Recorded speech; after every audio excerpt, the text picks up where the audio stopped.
Joining me now is Senator John Barrasso, who serves with Paul on the Foreign Relations Committee. Senator, thank you for being here this morning. Thanks, Do you share any of the same concerns as Senator Paul?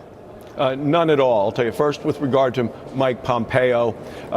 I think he is the right person for the job, but it's the President of the United States who's going to make the ultimate decisions. He is the commander-in-chief. But Mike Pompeo has a good chemistry with the President. They know each other, worked closely together for the last year in intelligence briefings. I've traveled with Mike Pompeo to meet with world leaders at security conferences. You know, he knows the issues, knows the people. But he first in his class at West Point, graduated from Harvard Law School, has been a member of Congress. He's the right person for the job. And even though Rand Paul voted against him to be CIA director, remember 14 Democrats voted to confirm him in that position. But that's what the hearings are all about. We'll have hearings and we'll have a vote on the floor of the Senate. And those 14 Democrats included Chuck Schumer, who, by the way, is not actively urging his caucus to oppose either of these nominations. We'll see if there's any reconsiderations. Are you hearing anything from your Democrat colleagues on this? I think they want to wait for the hearings, and that's the appropriate thing to do. Wait to the hearings and then have the discussion, have the debate. But remember, a great number of them did vote for Mike Pompeo in the past. I expect they will again, and I look forward to having him confirmed as Secretary of the State. He understands clearly, along with the President, that to put America first, that means economically, it means militarily, as well as politically.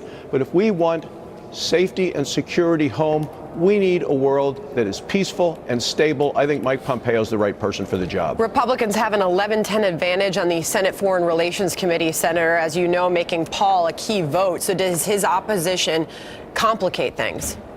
Well, we'll be able to get him out of the committee in terms of the nominee, get him to the floor of the Senate. There are a number of different ways to do it. And I'm hoping to have Democrat support for Pompeo through the committee as well. So what does this process look like? Obviously, this can be difficult or it can be easy. You know, there's going to be some very serious questions that are going to be asked in these hearings. What overall can you tell us that this process is going to look like? Well, I think it will be a thorough vetting, a discussion of what's happening around the world. And Mike Pompeo understands that our enemies abroad can be very cunning, aggressive, opportunistic. And I think we see it with Russia, with North Korea, with Iran, as well as dealing with China. But he is the right person. As the president has now opened up a way for discussions with North Korea, I think Mike Pompeo has a full understanding of the threat of North Korea as well as the opportunities that we have. Before I let you go, Senator, I want to show you his concern as well, Paul's concerns with Gina Haspel, and get your thoughts on the other end. Listen. Well, with regard to the nomination of Gina Haspel, I am troubled by her participation in the Black Ops site in Thailand. We've asked Pompeo before about his quotes on enhanced interrogation, torture, waterboarding, and he's basically stuck by the fact that he doesn't believe it's torture. And that to me is very troubling, and one of the reasons I opposed him at the CIA. Sorry to cut you off there, Senator, but your thoughts on Haspel?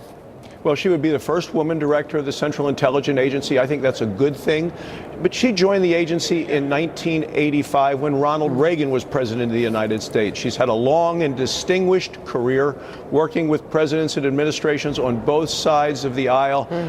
I think that she is absolutely the person that the president wants to work with.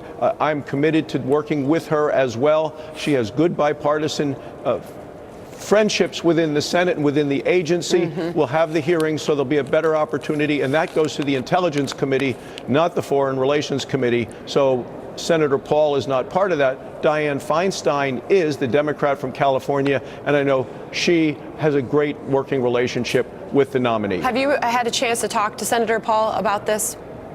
Well, I was at meetings with him yesterday. We didn't go to the specifics of this, but I'm looking forward to the hearings, the discussions, the debate on the floor, and getting both of them confirmed. All right, we've got to leave it there. Any dates been set yet, by the way, on the hearings?